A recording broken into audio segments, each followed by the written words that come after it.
আপনার হাত লোহা পেটানো হাত শক্ত হবে না? শুধু লোহাই কেন, এ হাতে তো পিয়ানো বাজান। এত শক্ত হাতে পিয়ানো বাজান কি করে? যখন বাজাতে শিখেছি তখন তো আর হাতটা শক্ত ছিল না। বাজাতাম, বাজাতে বাজাতে হ্যাবিট হয়ে গেল। অবশ্য বেশি দিন আর বাজাতে পারবো না। কেন? একজন দর দিয়ে গেছে, শীঘ্রই বিক্রি করে দেবো। পিয়ানোটা বিক্রি করে দেবেন? উপায় কি? টাকার তো দরকার। কে দেবে এত টাকা? যদি যদি টাকাটা আমি দিই? আপনার টাকা আমি নেবো কেন? কি হবে নিলে? নিন না। মাথা খারাপ? না নিয়েই তো তুলোধনা হচ্ছে, নিলে তো ধরে মারবেন।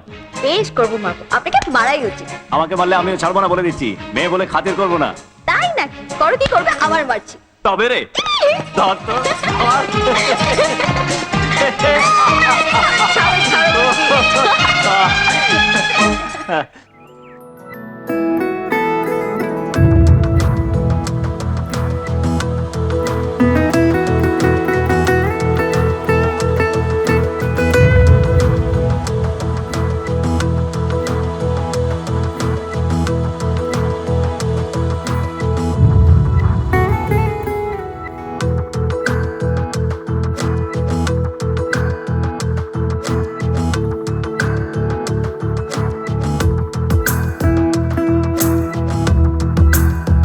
আরে দাদা চলে এলে কি হবে বলো তো?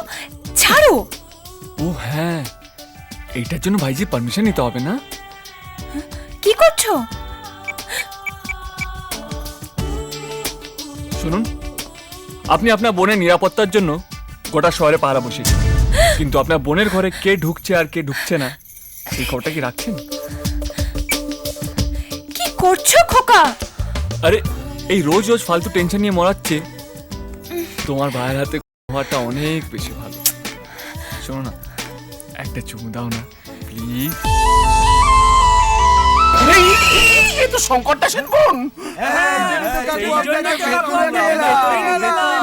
ঘর থেকে পালিয়ে এসছে। আমি ওকে বিয়ে করবো বলে এখানে নিয়ে এসেছি।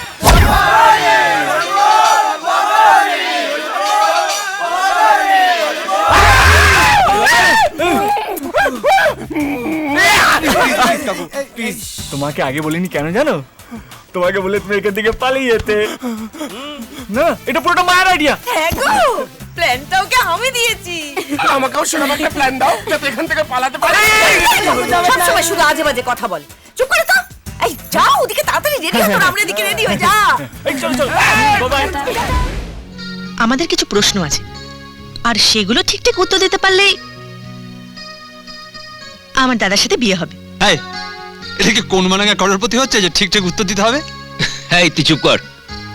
পূজা তুই বল। ছোটদা তুই জিজ্ঞেস কর। আমি?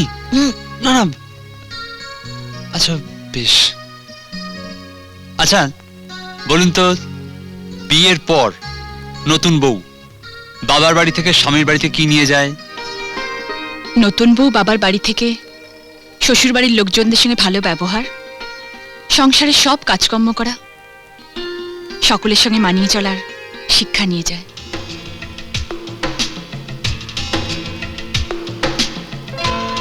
একটা নতুন মেয়ে তার স্বামীর সঙ্গে কিভাবে মানিয়ে নেবে? স্বামীর যা পছন্দ আমার সেটাই পছন্দ, আর স্বামীর যা অপছন্দ সেটাই আমার অপছন্দ।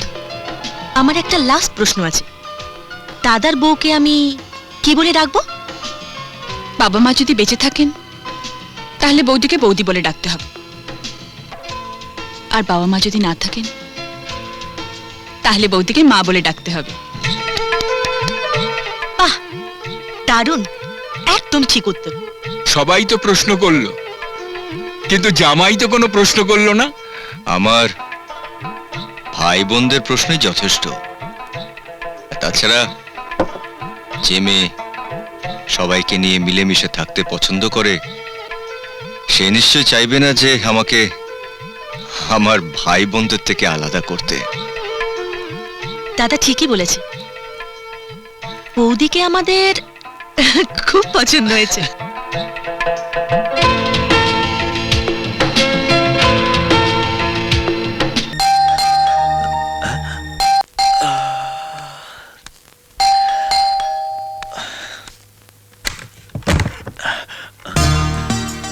বাবা, কখন থেকে বেল বাজাচ্ছি? কি ঘুমোতে পারো? শুনেছিলাম নাকি তুমি সকালবেলা উঠে খুব এক্সারসাইজ করো। না মানে আজকে সকালে ঘুমটা ভাঙতে দেরি হয়েছে। ভেতরে আসতে বলবে না? হ্যাঁ এসো।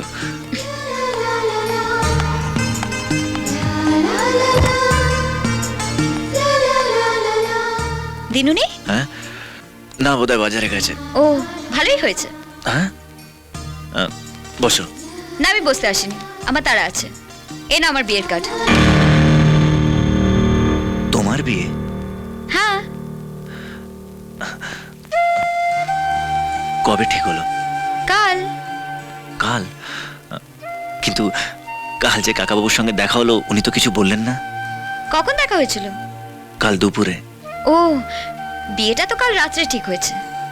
ও, আসলে বাপির এক বন্ধুর ছেলে আমেরিকা থাকে, পরশু ফিরেছে। বাপি তাকে কাল রাত্রিবেলায় ডিনারে নিমন্ত্রণ করেছিল। দেখে ওকে দারুণ ভালো লাগলো। টল, স্মার্ট, হ্যান্ডসাম। মামাকে বললাম, মাম্মা যদি বিয়ে করতেই হয় তাহলে একেই করব। শুনে বাপি আর মাম্মা দারুণ খুশি, আর ছেলেও রাজি হয়ে গেল। কংগ্রেচুলেশনস। Thank you. কবে বিয়ে? পরশু। আসলে 3 দিন পর আমেরিকা ফিরে যাবে, আর ও আমাকে সঙ্গে করে নিয়ে যেতে চায়, তাই। বাহ, চমৎকার। হ্যাঁ, কাল রাত্রিরে বিয়ে ঠিক হলো, আজ সকাল 7টার মধ্যে কার্ড ছেপে গেল, আর পরশুদিন বিয়ে। Very fast. হ্যাঁ। ছেলেটার নামটা কি? কার্ডের ভেতরে লেখা আছে। তাই? দেখি।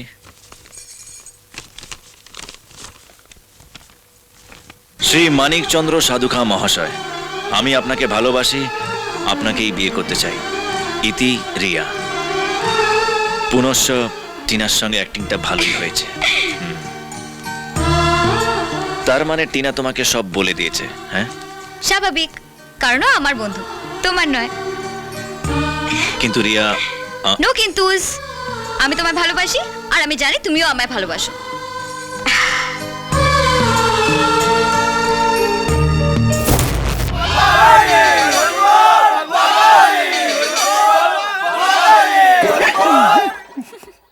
গুড মর্নিং ভাইজি। আরে কালকে কাজে আসিসনি কেন? সত্যি বলবো না মিথ্যে কথা বলবো? মিথ্যে বললে তোর শরীর থেকে মাথাটা উড়িয়ে দেবো। কাল বাবার অবস্থা খুব খারাপ ছিল ভাইজি। তোর বাবা? হ্যাঁ, সারাদিন শুধু বাবা মদ খায় ভাইজি। নারায়ণ মদ খায়? শুধু খায় না ভাইজি, পুরো 1 বোতল শেষ না অবধি নেশা হয় না। এই খেয়ে খেয়ে পুরো 2টো কিডনি শেষ হয়ে গেল। তাতে কি হয়েছে? তোর 2টো থেকে একটা দিয়ে দিবি। আর কারো কিছু দেওয়াতে কিছু কাজ হবে না ভাইজি। ওনার ভগবানের কাছে যাওয়ার সময় হয়ে গেছে। কি বলছিস তুই? হ্যাঁ ভাইজি, সত্যি বলছি। ডাক্তারও সময় দিয়ে দিয়েছে। খুব জ্বর হলে মাত্র 6 মাস। আমি আর 6 মাসের বেশি বাঁচবো না। আর উনি সত্যিটা জানতে পারলে তুই এক্ষুনি মারা পড়ে যাবে। কি সত্যি কথা নারায়ণ? ও যে মেয়ের চক্করে পড়েছে না, সে কোনো সাধারণ মেয়ে নয়।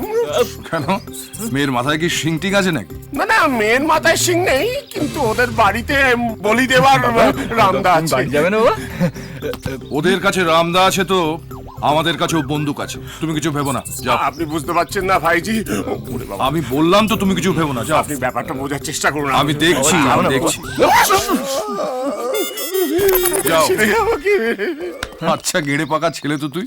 বাবাকে কেমন ঘোল খাওয়ালি? হ্যাঁ, তা মেয়েটাকে দেখতে বুঝি খুব সুন্দর? মেয়েটা কি তোকে ভালোবাসে?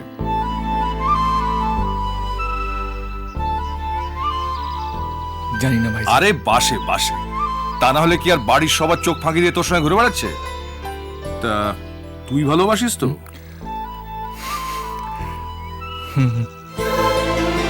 এই যে খোকা তো ভালোবাসায় পাগল হয়ে গেছে। কাজের দিকেও খেয়াল রাখিস। কুলফি কুলফি কুলফি কুলফি কুলফি। ইস, রাস্তার মাঝখানে ভেবে কুলফি কুলফি বলে ডাকছেন কেন? আমার নাম জানেন না? জানতাম, ভুলে গেছি। সেদিন যা দারুণ কুলফি বানিয়েছিল না, সবসময় তোমাকে কুলফি বলে ডাকা যায়। আবার কুলফি? সরি সরি, কিন্তু সেদিন টিভি প্রোগ্রামে তোমাকে যা দারুণ দেখাচ্ছিল না, একেবারে সুপার। সুপার না ছাই, যা কুলফি হয়েছিল না, আমাদের চ্যানেলে যারা যারা ওই কুলফি মুখে দিয়েছে তারপর থেকে তাদের বাথরুমে যাওয়া শুরু হয়ে গেছে। কিন্তু সেদিন টিভিতে তুমি স্বামীদের মন কি করে জয় করতে হয় সেটা বলেছো। কিন্তু প্রেমিকের মন কি করে জয় করতে হয় সেটা তো বলনি। পদ্ধতিটা একই, প্রেমিকাকে খেতে দিলেই মন পাবে। কিন্তু এত মেয়ের ভিড়ে সত্যিকারের প্রেমিকা কে চিনব কি করে?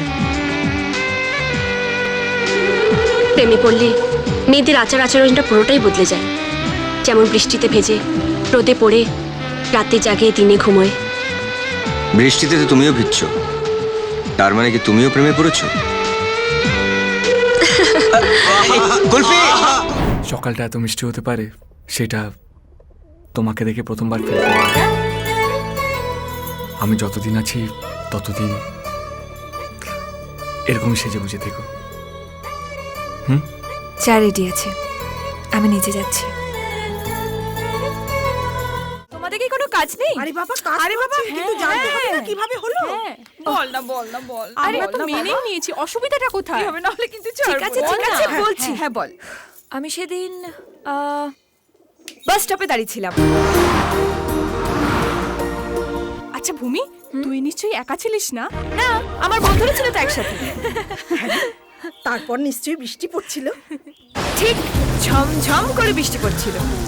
এই সময় বৃষ্টি না পড়লে হয়?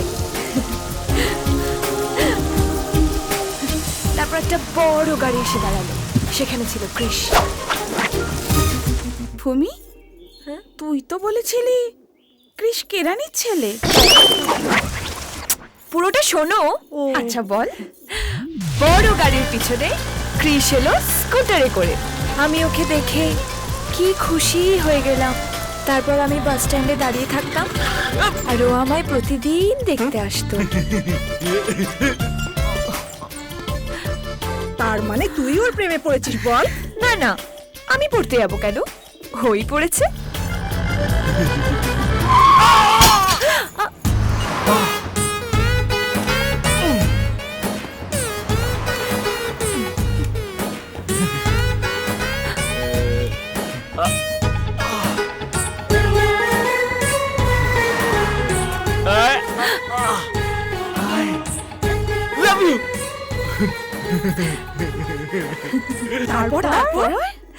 তারপর একদিন, আরে বল না, থামলি কেন? বল। তারপর কি হয় তোমরা জানো না বুঝি?